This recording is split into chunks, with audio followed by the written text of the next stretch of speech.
We know that strength is one of the number one predictors of longevity, meaning how many quality years of life do we have?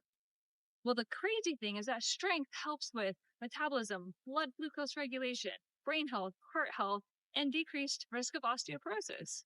So, if it's that great, is there one best way to strengthen?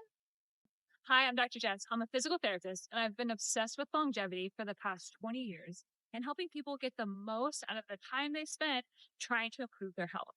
So, when it comes to strength training, what we're going to break down in this video is the 5 most common types of exercises that you can do on a strength basis and understand when, how, and why would I choose each of them.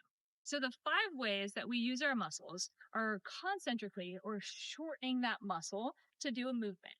Eccentrically, we're lengthening that muscle to do a movement that's opposite of the concentric.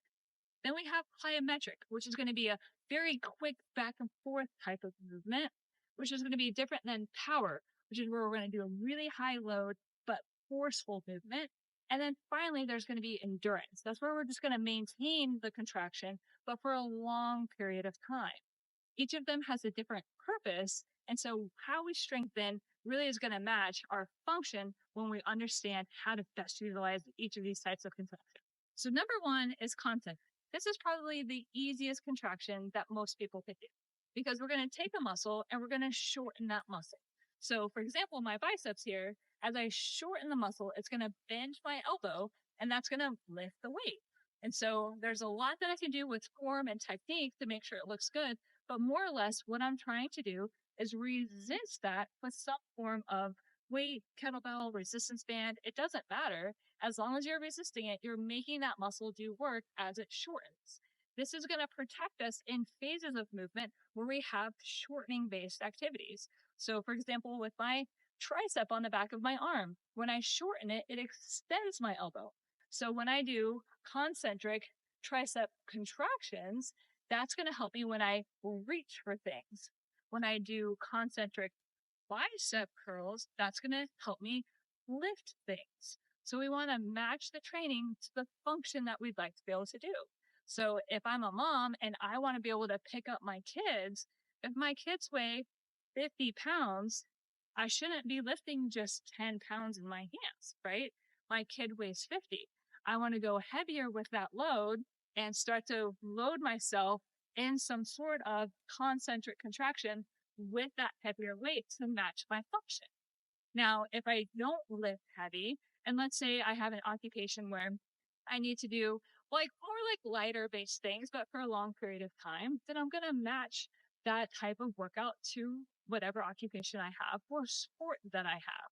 So the more that you can match and be realistic to life, the better you're going to see that the strength improvements not only are helping your lifespan, but they're also helping you now with how you're occupying your day. Number 2 is going to be eccentrics. So now that muscle that just shortened, it also lengthens with control. So this would be an eccentric bicep contraction. So think I'm going to use that kind of contraction when I lower kids to the floor, or I lower that grocery bag back down to the floor.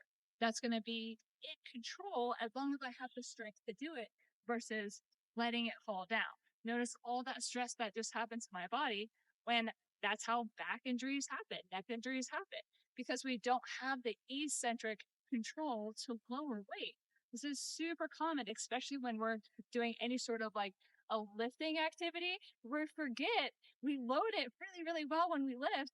And then because we don't have eccentric control in our hamstrings and we lower the weight, we take it all on our back. And then all of a sudden, there goes that disc.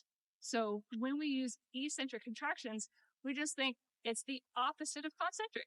So with my hamstrings, if I concentrically do this, eccentrically, it's going to be controlling that back down. With my tricep, if I concentrically use that, then I'm going to eccentrically load it back.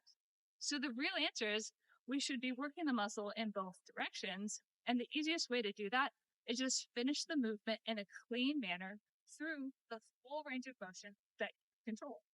Number 3 is plyometrics. So what I mean by this is it's going to be an on and off. As soon as I do a land, I'm going to explode right back off again. So think box jumps, long jumps, things like that. As soon as I'm down, I'm back up again, right? So you want to get that bounce. So I'm going to load and then I'm going to release and load, release and load. This is going to really be very, very helpful with balance, coordination, joint health, protection of where my joint is in space when I've got quick direction change. So this is really important for people that have any sort of a bounding, quick rotational movement. Think soccer players, tennis players, anybody that's going to be like, even if you're like out there running and chasing kids, right? I could easily like have some sort of strain or tear if I didn't use eccentrics in my normal activity. Number 4 is going to be power-based strengthening. So this is going to be where you're typically go a little bit heavier. Right now, I don't have a super heavy weight. Honest answers, I only grabbed one weight, came outside. So, but with power, what you're going to do is you're going to load a little bit heavier than what you typically could load with a nice clean concentric and eccentric contraction. Here we're going to tap into using some momentum or not, depending on the type of exercise you have, but we're going to really try and max those muscles, not to like a 1 rep max, but we're going to get them pretty tired in 6 to 8 reps. So by the time you get the 8, you should be kind of wanting to stop. If you get the 8 and you could easily do 5 more reps, you're not really working power like you could be. So that's kind of how you gauge when we talk about like how much weight should it be, good form and tired in that 6 to 8 rep range. So for example, if I was to do a snatch and I'm really going to power that weight up into the air, that's going to be power-based strengthening, which is going to prepare our bodies for power-based activities. I always go back to kids. I've got 2 of them. Think they want to be thrown into the air. Okay. So the power work that I do with medicine balls and kettlebells prepares me. So when that 50 pounds comes running, shoot, I throw that kid straight into the air and then catch him with control because I eccentrically strengthen as well. Last but not least, we're going to talk about endurance-based exercises. So this is where I'm going to hold a muscle contraction, and I'm going to hold that for a period of time. So right now, I'm going to hold this lunge. Now, in this lunge, I could add in some bicep curls. I could do some ball tosses with a partner, things like that. But I'm going to be using these muscles without a break. So think planks, side planks, all of those kinds of exercises where you're really working on postural control and stability in that technique is going to be a good way to prepare your body for what you want it to be able to do. So everybody needs to be able to stand for a long period of time, sit for a long period of time. This is all going to be postural control. So that's why we want to include endurance-based exercises in our normal weekly routine, because it's just going to prepare our spine to be able to stay upright against gravity for a long period of time. So now that we know out of these 5 types of using your muscles with strength training, we know there's not one best way. The real answer is incorporating a little bit of each of them so that you get the benefit of each of them during your normal routine. Your normal routines should be, let's say, 2 to 3 days a week of strength-based training. And that's going to look different for everybody. So if you're 80 and you're doing your routine, you're probably going to be a little bit lighter in some of the plyometrics and jumping and bounding and things like that. But adding that in is going to help you with mobility, agility, making sure that your balance stays nice and fresh and you can quickly move in space. Whereas an athlete might be really high in agility because that's typically what they need to do on an everyday basis. And don't forget that it doesn't matter your age.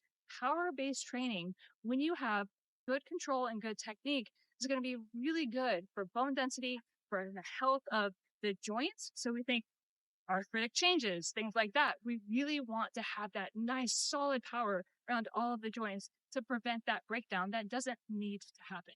Now that you know there's so many different ways to strength train and that you really can incorporate all of them into one routine, leave in the comments what you're going to start adding to your routine that you didn't realize you could be doing.